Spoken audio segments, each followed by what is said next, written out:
Welcome, everyone. I am Grandpa Mike. I'm going to tell you another story today. It will be about the magical land where Ice Cream Mountain towers over the marshmallow streams and the jelly bean jungle.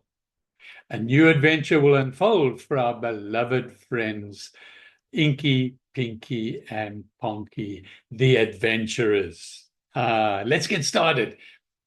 It all started on one fine sunny morning when the three friends noticed something alarming as they played amongst gumdrop bushes and licorice vines.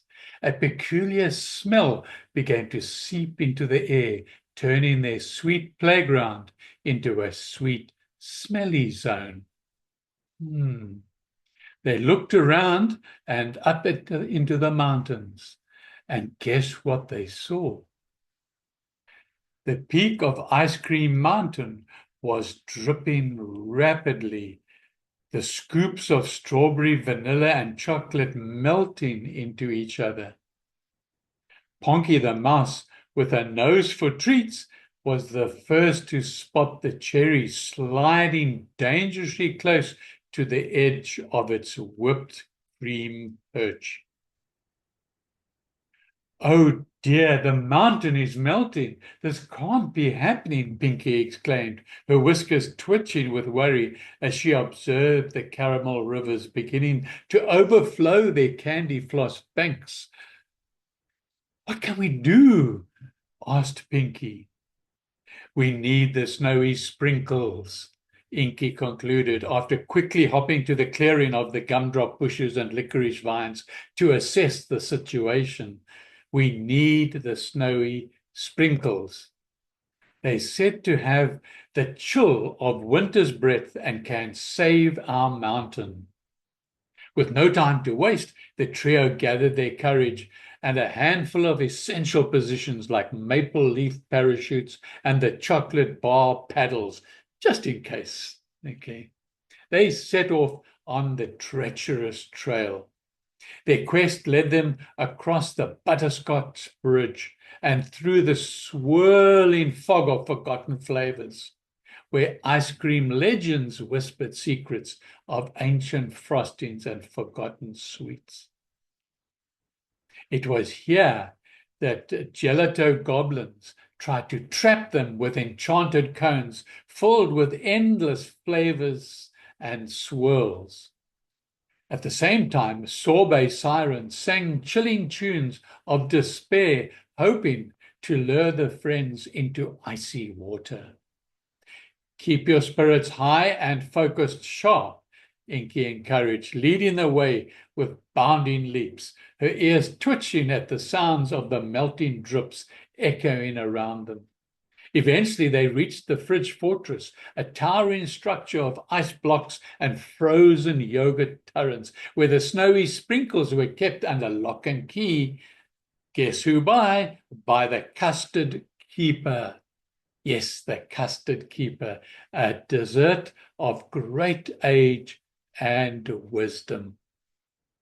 The ancient dessert greeted them with a frosty glare, his scoop of vanilla hair topped with a waffle cone hat. And he said, "Only those who truly understand the essence of coolness may claim the snowy sprinkles," he declared, his voice as deep as a tub of triple chocolate. He posed a series of riddles, each one more challenging than the last. So if you're looking for the sprinkles, you need to answer these riddles. Riddle 1, the coldest flavor.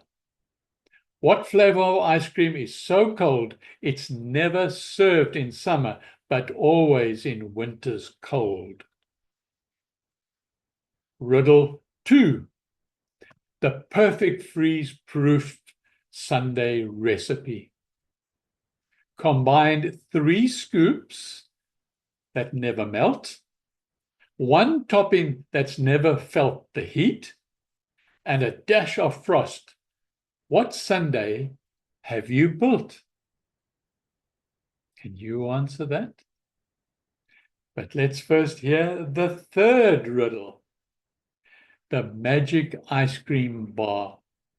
If each bite of this bar reveals new flavors, and it takes 3 bites to reach the core, the middle in other words, how many bites do you take to see it all it stores?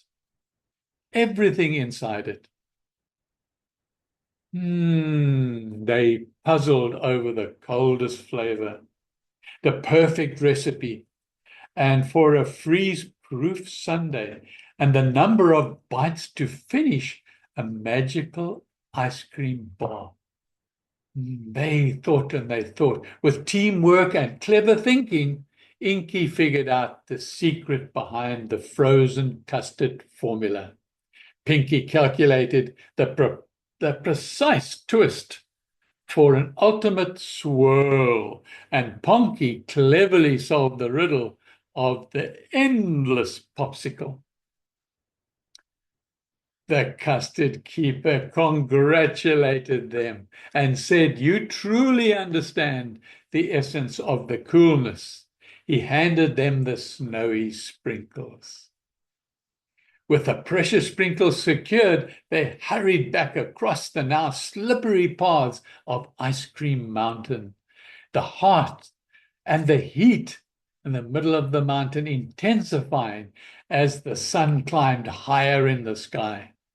The whole mountain seemed to groan under the weight of the heat wave, its once sturdy scoops turning into treacherous, like slippery mud.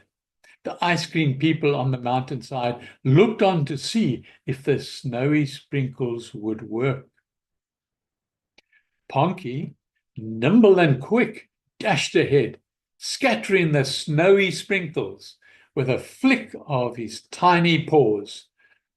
As with each sprinkle touched the surface, frost spread like wildflowers in spring, bringing back the mountain's frosty appearance and halting the melt instantly. It had worked. The snowy sprinkles had worked. The mountain stopped melting. Wow! The ice cream people, grateful and joyful, threw the grandest festival in their history at, where do you guess? At Sunday Summit.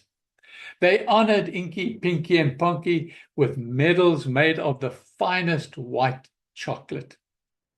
They crowned them with tiaras and sparkling sugar gems. Wow! The party lasted well into the night, filled with laughter and dancing and glow of northern lightsicles, and of course, endless rounds of ice cream, each scoop perfectly chilled and more delicious than ever. As they celebrated, the ice cream people looked out over their restored homes, their hearts warm despite the cold. Inky, Pinky, and Ponky had faced a great challenge together. They emerged victorious and ready for whatever new adventures might come their way under the twinkling candy stars. Don't forget the next episode of Inky, Pinky, and Ponky. You've just got to click the link on the screen now to get to the next story.